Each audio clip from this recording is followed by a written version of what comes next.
Everyone, तर आज आपण बनवणार आहोत गव्हाच्या पिठाचे पौष्टिक असे डोसे। त्यासाठी मी घेतलं इथं गव्हाचं पीठ 1 ते 1.5 वाटी घेतलंय।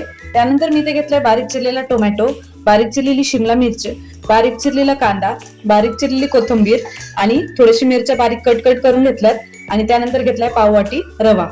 नंतर मी इथे एक कढई घेतलीये। कढईमध्ये थोडंसं तेल टाकून घेऊया। तेल छान गरम झालं की त्यामध्ये मोहरी थोडीशी आणि जिरं, त्यानंतर आपण हे जे बारीक कट केलेले सगळे व्हेजिटेबल्स आहेत, तुमच्याकडे जेवढे अवेलेबल असतील तेवढे तुम्ही टाकून घ्या।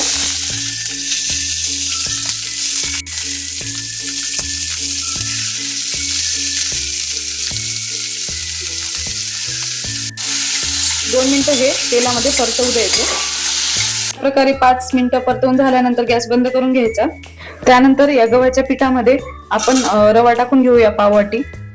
त्यानंतर त्यामध्ये छोटा 1 चमच हळद, लाल तिखट तुमच्या चवीनुसार टाका, मी इथे 2 चमचे टाकतेय।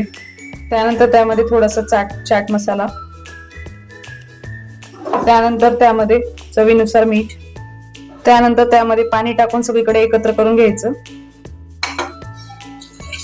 छान फेटून घ्यायचे, जे गोळे नाही होऊ द्यायचे। अशा प्रकारे मी भरपूर पाणी टाकून छान फेटून घेतेय। अजून ह्याला छान पूर्ण गोळे त्याचे निघेपर्यंत फेटून घ्यायचे। अशा प्रकारे तुम्ही पाहू शकता मी छान एकसारखं कन्सिस्टन्सी करून घेतलंय। त्यानंतर आपण जे हे इथं व्हेजिटेबल्स जे आहेत सगळे एकत्र करून आपण थोडं गरम करून घेतलं होतं, ते सगळं याच्यामध्ये मिक्स करून घ्यायचं। तुम्ही पाहू शकता अशा प्रकारे मी यामध्ये सगळे ते व्हेजिटेबल्स टाकून त्याला सगळं एकत्र करून घेते आणि 5 मिनिट ह्याला असंच ठेवते।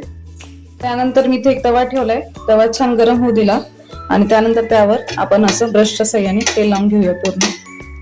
तर अशा प्रकारे मी एक तवा ठेवलाय। तवा छान गरम होऊ दिला आणि त्याला थोडंसं तेल लावून घेतलं। त्यानंतर एका वाटीमध्ये मी असं पीठ घेते आणि ह्याला आपण असं टाकून घेऊया। अशा प्रकारे मी टाकून घेतले। त्यानंतर थोडंसं तेल सोडून घ्यायचं, असं जास्त नाही। अशा प्रकारे थोडासा म्हणजे पूर्ण भाजत आलं की सगळ्या साईडने आधी काढून घ्यायचं पूर्ण आणि त्यानंतर मध्यभागून असं पलटवून घ्यायचं।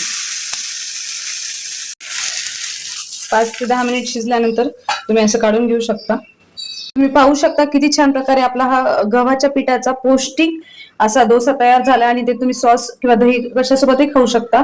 खूप छान लागतो। एकदा नक्कीच ट्राय करा आणि मला कमेंट मध्ये सांगा की कसा झालाय। थँक्यू।